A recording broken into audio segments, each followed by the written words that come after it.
저는 6.25 전쟁 71주년이 되는 이번 주간 바로 시편 107편의 말씀으로 여러분과 하나님이 주신 은혜를 나누고자 합니다. 편의상 우리는 23절에서 32절까지 읽었지만 오늘 시편 107편 전체를 보면 여호와께 부르짖음에라는 구절이 4군데 나옵니다. 6절, 13절, 19절, 28절입니다. 6절에 이에 그들이 근심 중에 여호와께 부르짖음에 그들의 고통에서 건지시고, 13절 이에 그들이 그 환난 중에 여호와께 부르짖음에 그들의 고통에서 구원하시되, 19절 이에 그들이 그들의 고통 때문에 여호와께 부르짖음에 그가 그들의 고통에서 그들을 구원하시되, 28절 이에 그들이 그들의 고통 때문에 여호와께 부르짖음에 그가 그들의 고통에서 그들을 인도하여 내시고, 고통, 근심, 환난, 어떤 인생의 큰 문제 가운데서도 하나님께 부르짖었더니 하나님이 건져주셨고 구원하셨고 인도하여 주셨다고 시편 107편 기자는 고백하고 있습니다. 하나님께 부르짖는 이 신앙이 얼마나 중요한 것인지를 오늘 성경은 말해주고 있습니다. 하나님은 부르짖는 기도를 들어주시고 반드시 응답해 주신다는 걸 믿으십시오. 시편 88편 2절은 뭐라고 말합니까? 나의 기도가 주 앞에 이르게 하시며 나의 부르짖음, 똑같은 단어를 씁니다. 나의 부르짖음에 주의 귀를 기울여 주소서. 부르짖어 기도하면 하나님은 귀를 기울여 주시고 응답해 주십니다. 다 잊어버리셔도 오늘 이거 한 가지만 여러분 기억하십시오. 하나님은 부르짖는 성도의 기도를 귀 기울여 들어주시고 반드시 응답해 주십니다. 이게 오늘 제가 전하고 싶은 하나님의 말씀입니다. 실제로 사사기 4장 3절에 보면 야빈왕은 철병거 900대가 있어 20년 동안 이스라엘 자손을 심히 학대했으므로 이스라엘 자손이 여호와께 부르짖었더라. 똑같은 단어를 씁니다. 20년 동안 사사시대 때 가나안 왕 야빈에게 철병거를 가졌으니 이스라엘은 속수무책입니다. 학대를 받고 20년 동안 살아왔습니다. 더 이상 고통 가운데 살지 못하겠어요. 이스라엘 백성들이 하나님께 부르짖었더니 하나님은 드보라라고 하는 여자 사사를 보내셔서 구원해 주시고 40년 동안을 평화를 주셨습니다. 역대하 13장 14절에 보면 유다 사람이 뒤를 돌아보고 자기 앞뒤의 적병으로 말미암아 여호와께 부르짖고 제사장들은 나팔을 부니라. 무슨 이야기냐면 북왕국 이스라엘 여로보암의 군대가 80만의 군대가 남쪽 유다 아비야가 다스리던 유다 왕국에 쳐들어왔습니다. 군인들을 모아봤자 40만 명밖에 되지 않습니다. 반밖에 되지 않아요. 그러니 전쟁에서 이기기라는 너무 힘듭니다. 그런데 더군다나 이스라엘의 80만 대군의 복병에 사로잡혀서 앞뒤로 꽉 막혀서 유다 군인들은 이젠 죽었구나라고 했을 때 그들이 여호와께 부르짖었다라고 말합니다. 부르짖었더니 하나님이 그들을 도우셔서 50만의 이스라엘 군대를 죽이십니다. 그리고 그 전쟁을 승리로 이끌어 주셨습니다. 창세기 4장 10절에 보면 이르시되 네가 무엇을 하였느냐? 네 아우의 핏소리가 땅에서부터 내게 호소하느니라. 이 호소하느니라 단어가 똑같은 단어 부르짖느니라 라는 단어입니다.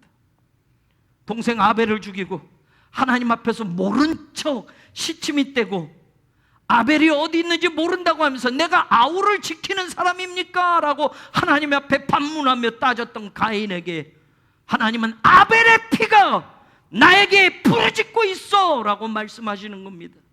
믿음의 사람은 죽음 이후에도 그 부르짖음이 하나님께 들려진다고 하는 것은 우리에게 중요한 신앙의 가르침을 주는 겁니다. 살아서도 죽어서도 하나님의 백성의 부르짖음은 하나님께 반드시 올려지고 하나님은 그 부르짖음을 반드시 응답해 주신다라는 것이 성경이 우리에게 가르쳐주는 진리입니다. 71년 전 전쟁에 패었다며 고통과 환난에서 한국 교회가 부르짖지 않았다면 하나님 앞에 부르짖는 그 기도가 죽어가면서도 순교당하면서도 고통받으면서도 교회가 부서져가면서도 한국 교회가 그것을 하나님 앞에 부르짖지 않았다면 오늘 이런 일이 어떻게 일어날 수 있단 말입니까? 세상 사람들은 몰라요. 아니 믿는 우리조차도 까맣게 잊어버리고 살아왔는지도 모릅니다. 한국교회가 부르짖었던 그 기도가 하나님께 상달되지 않았다면, 그 기도를 하나님이 들어주시지 않았다면 오늘날 우리가 이런 놀라운 회복과, 아니 그 이상의 발전과 성장을 어떻게 경험하고 누릴 수 있단 말입니까? 저는 하나님께 부르짖음의 기도야말로 우리의 삶의 모든 문제를 푸는 능력의 열쇠가 된다는 것을 오늘 이 아침 저와 여러분이 믿을 수 있기를 주님의 이름으로 축원합니다.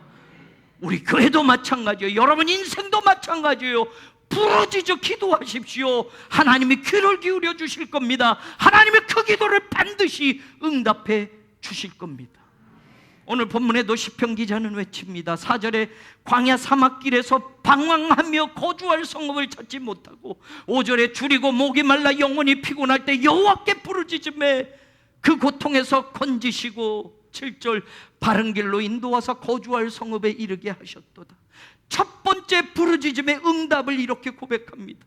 10절에 보면 흑암과 사망의 그늘에 앉아 곤고와 쇠사슬에 매여 엎드러져 돕는 자가 없을 때 여호와께 부르짖었더니 고통에서 구원하셔서, 14절 흑암과 사망의 그늘에서 인도하여 내시고 그 모든 얽어맨 줄을 끊어버리셨도다. 두 번째 부르짖음의 응답을 이야기합니다.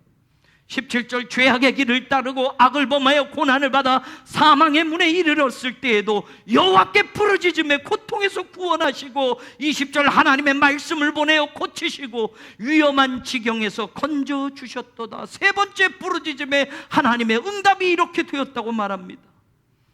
23절 베드를 바다에 띄우고 큰 물에서 일을 하다가 광풍을 만나 배 안에서 이리저리 구르며 죽음의 자리까지 비틀거리며 혼돈 속에 빠졌을 때, 그때도 여호와께 부르짖었더니 고통에서 인도하여 내시고, 29절과 30절에 물결을 잔잔케 하사 그들이 바라던 항구로 인도하여 주셨도다. 네 번째 부르짖음에 하나님이 이리 응답하셨다고 고백합니다. 사막길에서, 광야길에서 길이 어디 있습니까? 당연히 방황할 수밖에 없었어요.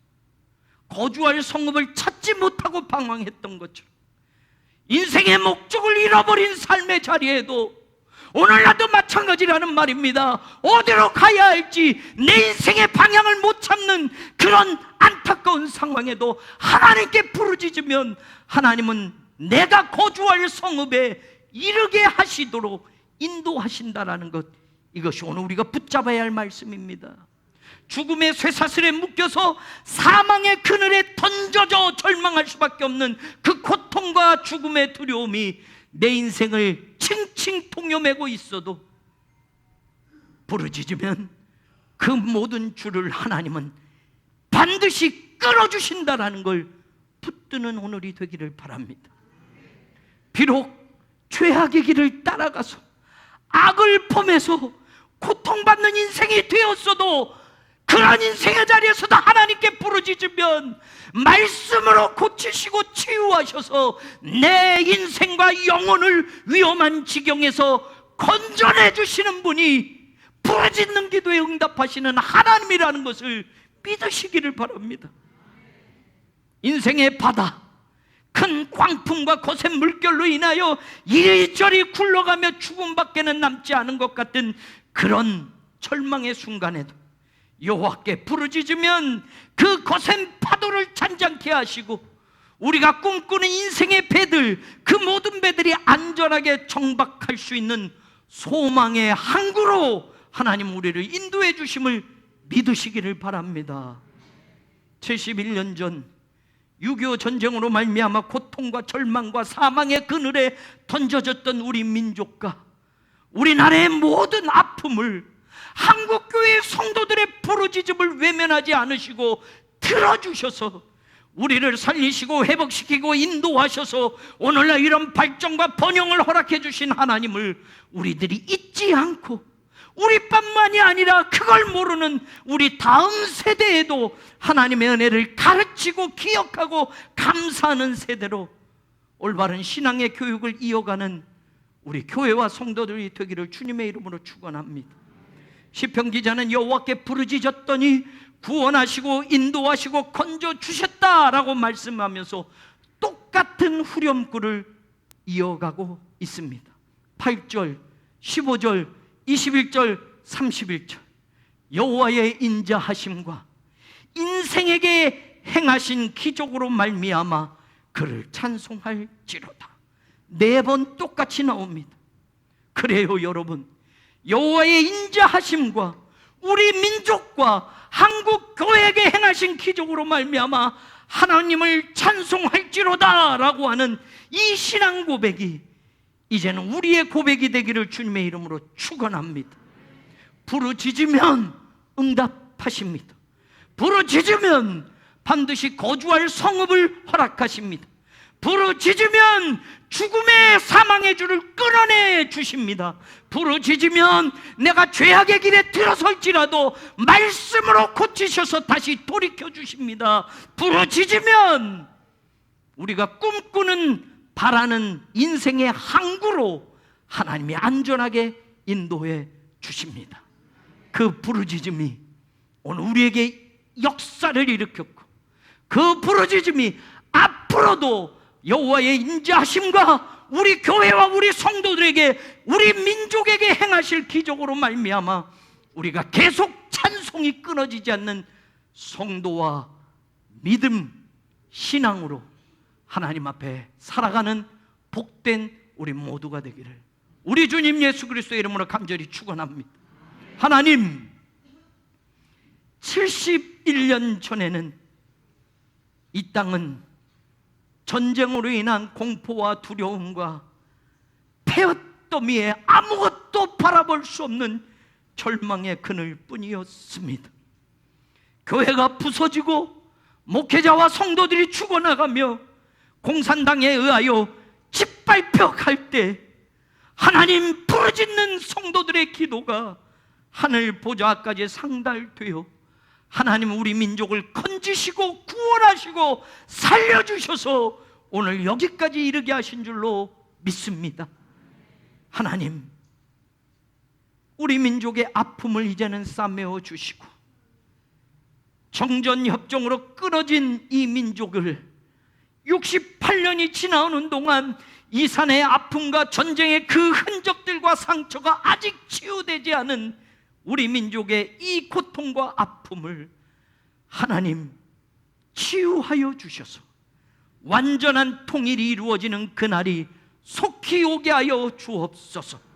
북한의 공산주의 독재 정권 3대로 이어지는 그 세습 정권이 반드시 몰락하는 것을 우리 눈으로 보게 하여 주시고 이 민족의 아픔과 눈물을 닦으셔서 세계 열방이 깜짝 놀랄 만한 그 위대한 일을 하나님이 이루어 주시옵소서. 한국교회를 사용하여 주옵소서. 여전히 한국교회 목회자들과 성도들을 하나님 사용하여 주셔서 부르짖는 그 기도에 오늘도 응답하시는 하나님을 우리가 배우게 하여 주시옵소서. 예수 그리스도의 이름으로 간절히 기도 올리옵나이다. 아멘.